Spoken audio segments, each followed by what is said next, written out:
So how come that we live in a society where a lot of people experience deep feelings of unworthiness, loneliness, insecurities, depression, stress, burnout, where a lot of people struggle, where a lot of people experience lack or scarcity, where a lot of people don't really love themselves, but on a daily basis reject themselves or even hate themselves, or have a hard time accepting who they are and have a hard time giving themselves the love that they need.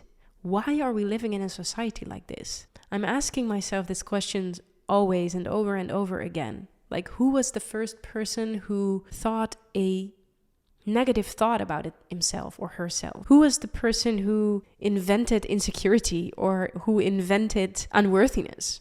Who was the person who woke up one day and thought, hey, why won't I today start hating myself? Who was that and why? I cannot answer these questions, but what I do know is that we live in a society where we experience a lot of stress because of the systems we are living in. The capitalistic system that is forcing us to live in survival mode already from the day we are born. Our existence as a human being isn't free, and we also live in a lot of mind control and fear-based illusions and paradigms of reality. We believe we are not complete. We believe we are separated and alone. We believe that we are not worthy. We believe that there is not enough for everybody. We believe that we have to work very hard in order to be productive, and we believe that productivity equals worthiness, etc., etc. So we live in a lot of illusions that are controlling our minds, or that are forcing us almost to believe from already a very young age that we are not perfect the way we are. And because of living in a society like this, where also tactics such as punishment, shame, and guilt are used to, and fear are used to make a large group of people do the same thing and make a large group of people be productive and almost slaves to the system, so that the system is staying alive, that is forcing us to live in survival mode. And because of that, we from a very young age already try to fit in, are forced to suppress our true selves to fit in, to survive, to be safe, and also to reject who we truly are and to suppress our complete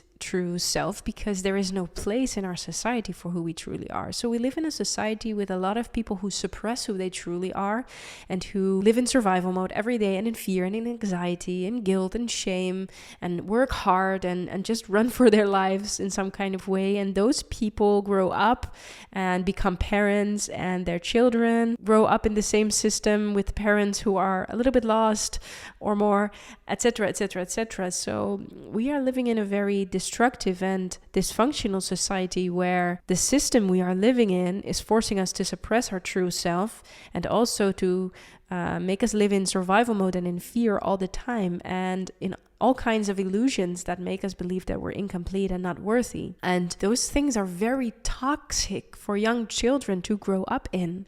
So from already a very young age, when you are a very vulnerable little child and you need validation and recognition and love and from external means like your parents, to grow up safely and to grow up resourcefully, you try to fit in, you try to do your best to be the person your environment wants you to be in order to survive and in order to be seen, loved, and heard. So you also suppress your true self. And you also from a very young age believe there is something wrong with me. Who I truly am, that's not correct. I don't fit in a society if I'm my true self. It just doesn't click. So I have to leave my true self and fit in. So from already a very young age, you tell yourself these stories. I'm not good enough. I'm not worthy enough. People don't see me for who I truly am. It's not safe to be who I am. It's not safe to speak up. Or I'm helpless. I don't have the power, the resources, etc. to take care of myself. Somebody outside of me has to take care of me. Or I'm too emotional. I'm too weak. I have to be strong, etc., etc., etc. We tell ourselves all these stories, and because of that, we live in a very toxic society, and we're not really aware and conscious of that yet. We're becoming aware of that right now, of course, and this is why I'm talking about it. But we're not very emotionally mature because of that. We are very lost, inauthentic, suppressed beings who feel empty inside and are looking to fill that emptiness with external means, but who will never find it externally because we have to fill it from the inside out. We have to fill it internally. So we have a society with hurt, suppressed, inauthentic people who have a lot of suppressed emotions like sadness, grief, fear, and anger.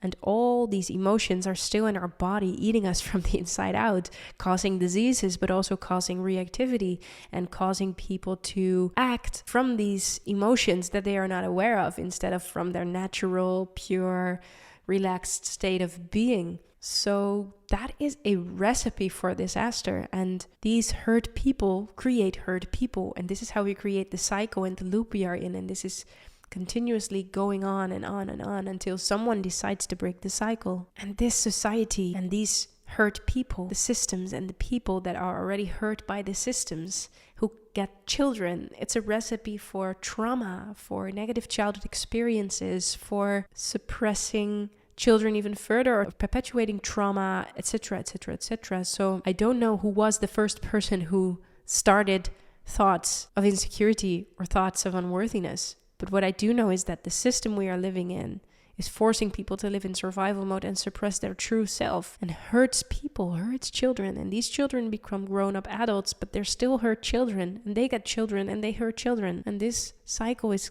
going on and on and on until we become aware, wake up from it and step out of it. That is what breaking the cycle means. That is what healing means. That is how we create true change and transformation.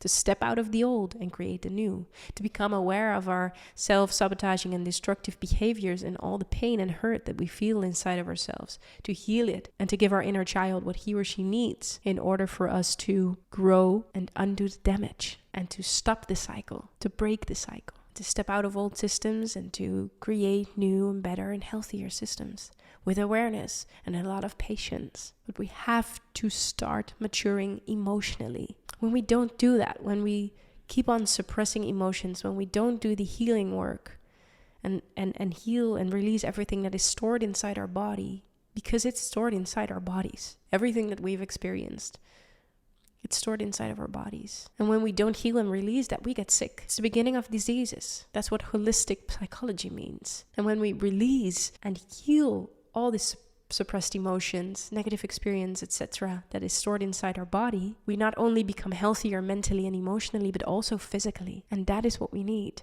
That's what we need to do.